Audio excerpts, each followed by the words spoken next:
Hi guys, good afternoon. For today's video, papakita ko sa inyo kung paano mag-repair ng Vivo Y11 screen.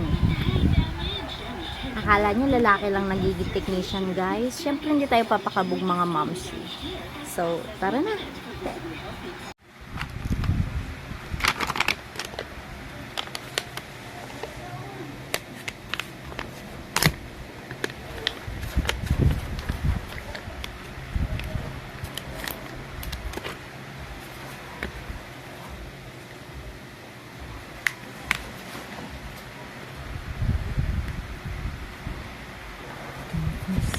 Your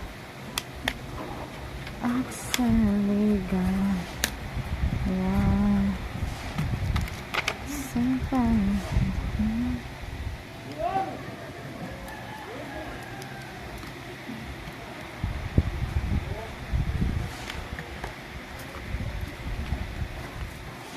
ang ating ending.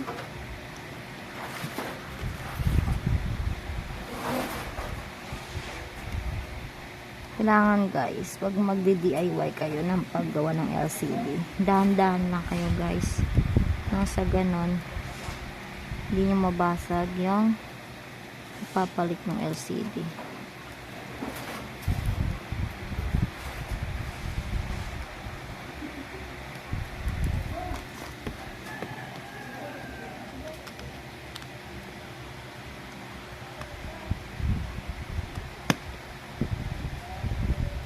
Tsaka yung mga flex. Mga flex. Huwag tayo magmadali guys.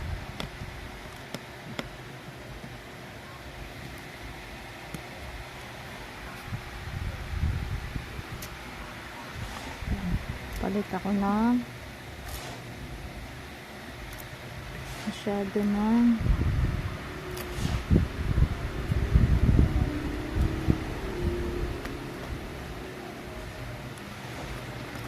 bayang bida sa isipan ko'y ikaw sinukat sa pagkisa atin. So ayan, kapag natanggal na natin yung mga tornilyo, nandaan natin siya dito. Tanggalin muna natin itong mga nakakabit, battery, tsaka flex ng LCD guys. Ito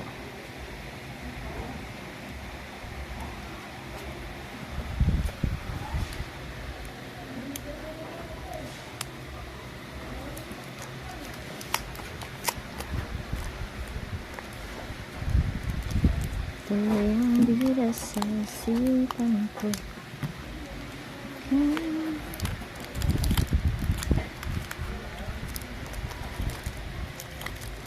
Dahan-dahan kasi medyo matigas to.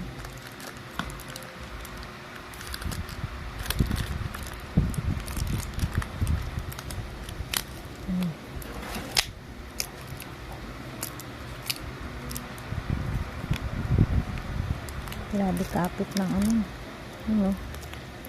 battery. Kapit na kapit siya guys. Kasi iayos lang natin siya sa dati. Kasi ito na siya. Ay! Okinawa. Tumalpo. Masyado siyang kapit guys. I think napagawa na rin to guys. Ayan. Grabe yung nilagay nilang dikit sa battery. Diba? Grabe kapit na kapit. Grabe yung paglagay nila ng dikit guys.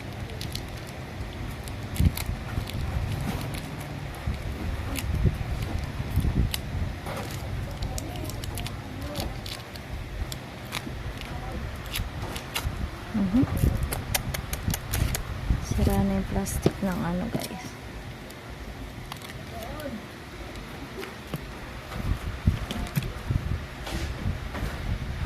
Tingnan tayo ngayon sa LCD guys. Medyo angat na yan. Ayan diba?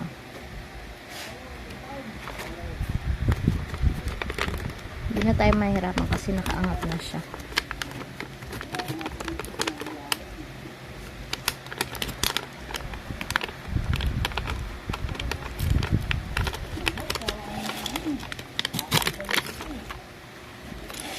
Grabe, oh. Grabe, ang dikit. So, check muna natin yung LCD na nabili natin, guys. So, ito na nga siya.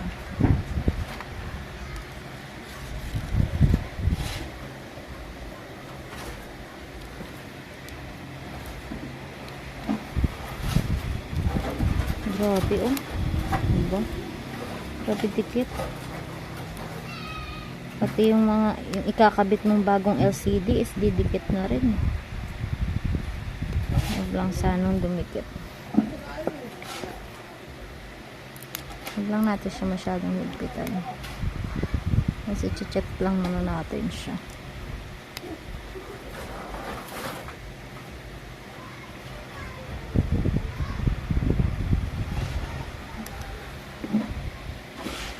Charan! Vivo Y11. Yung dati mo, guys.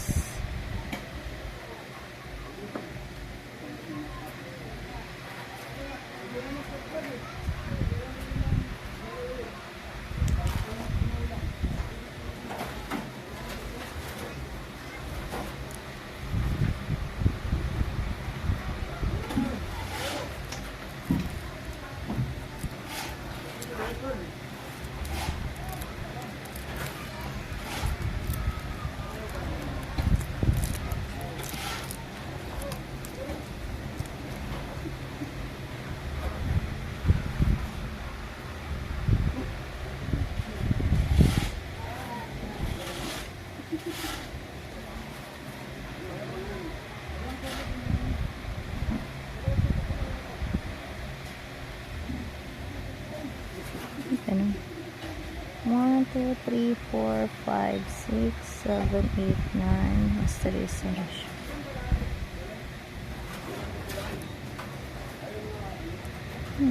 So plastic lang ba yan? Mukhang plastic lang naman.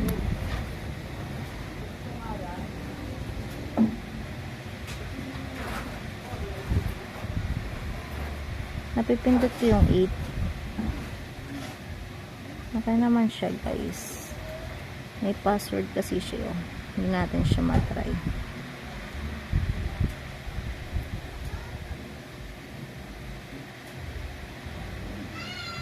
So, ayan siya, guys. Okay naman. Ngayon is patay na natin siya. Ngayon is patay na natin. Para ma-fix na natin. Hindi ba patay na.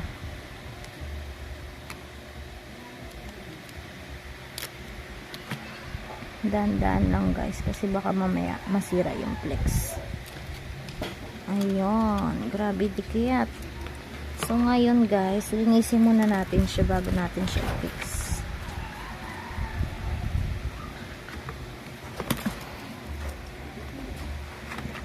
Pagka natin ang panlinis.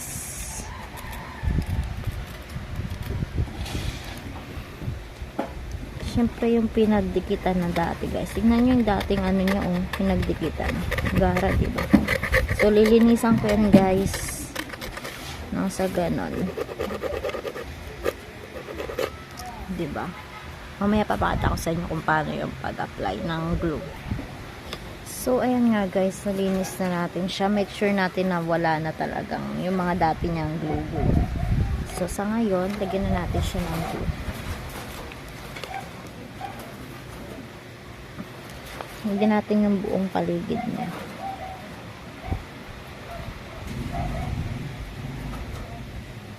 Make sure natin na malalagyan lahat.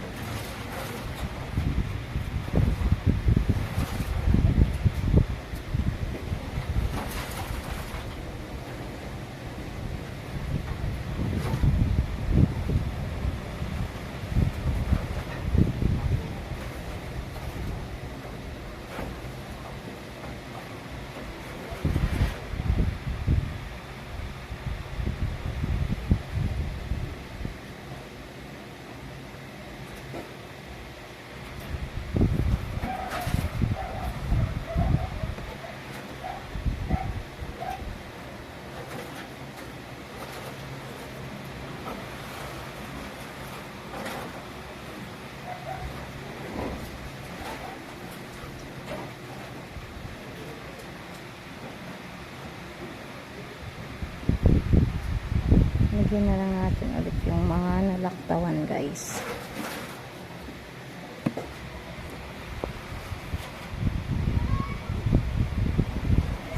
Medyo sticky na kasi yung pandikit ko guys. Order na rin ako ng bago guys. Kaya lang sayang naman kung tatapon na natin. Kaya pa naman siyang pagtsagaan. Kasi pangit din yung sobrang labnaw guys. Alam niyo bakit? Kapag dinikit natin yan kaagad, may tendency na mag-block yung ating screen. So check natin kung lahat nalagyan ba. So balikan natin mga parts na hindi nalagyan ng pandikit. Para lapat na lapat. Para lahat malagyan. Kasi ganun lahat lumapat.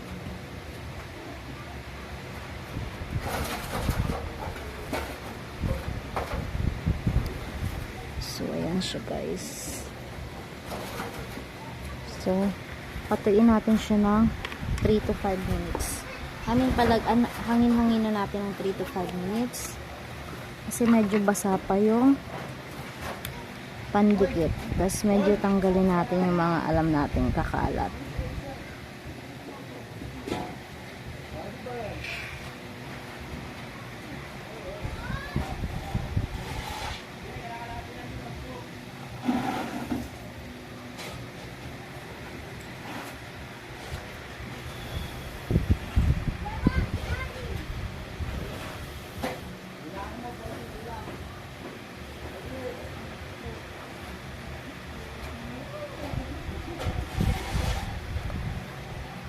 Pwede na guys kasi medyo sticky na yung ano eh. Pandikit. So, kabit na natin siya guys. Hop.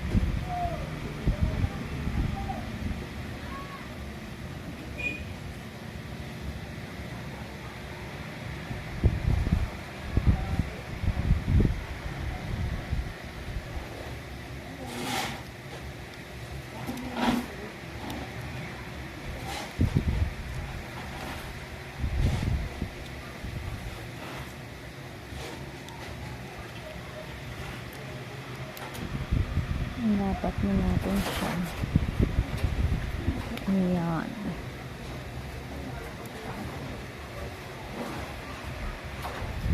Alam nyo ba guys, yung Y11, yung LCD nya is pwedeng pang Y12, Y15. Yan, hanggang Y15. Y17, yung mga imitation na Vivo, pwede siya. Bali, natanggal na kasi yung dati niyang ano guys, plastic. So, bali yan na lang kakabit natin. Tas yung dati. Tas yung luma. Ayan.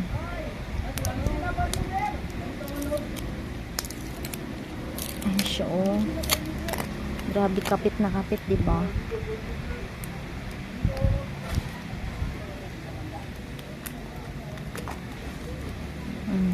Diba?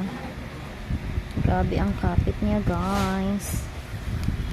So, kabit na natin ang ito guys, tornilyo para ma-fix na natin siya.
Ikabit natin ang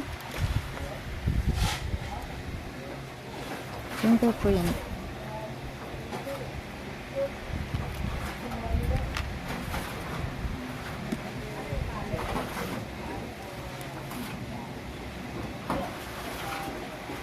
Manakawat muna natin ito guys. Ang hirap.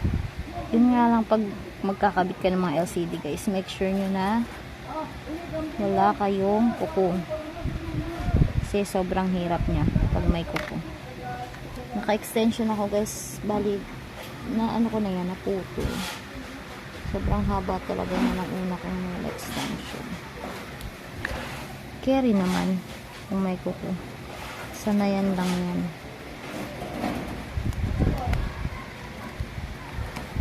O, diba? Tcharan!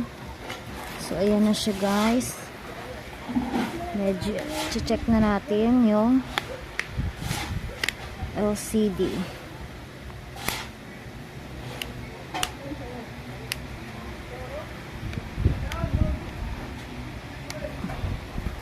Balulagyan muna natin siya ng tape, guys. So, ganun lapat na lapat siya.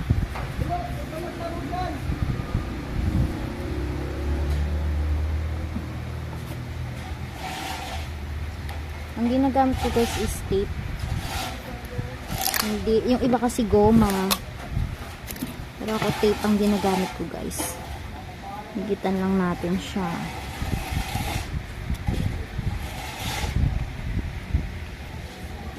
Check ulit natin kung may nagbago.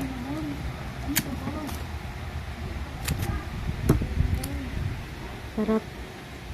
Bali, pag tinipan nyo siya guys, kahit kinabukasan nyo natanggalin yung tape. Yun lang siya guys.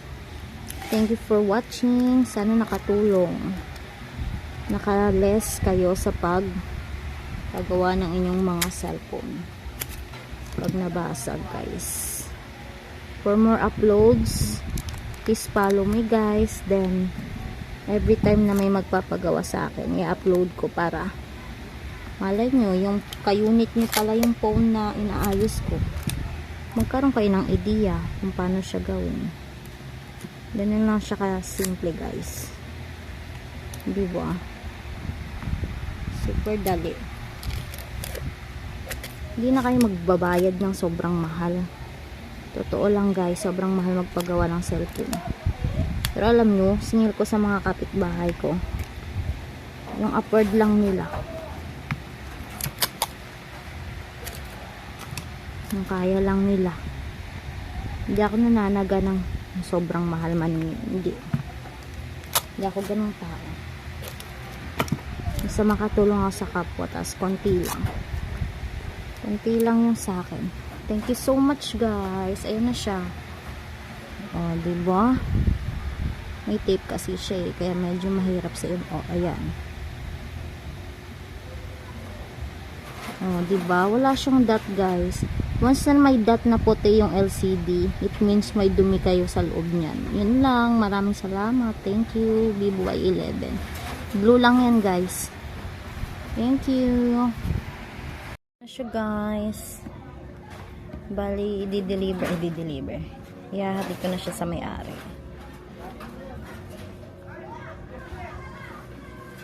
Ganun lang siya.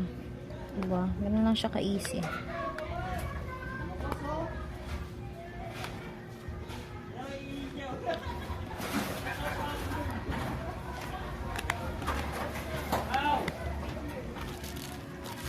Thank you so much sa tiwala.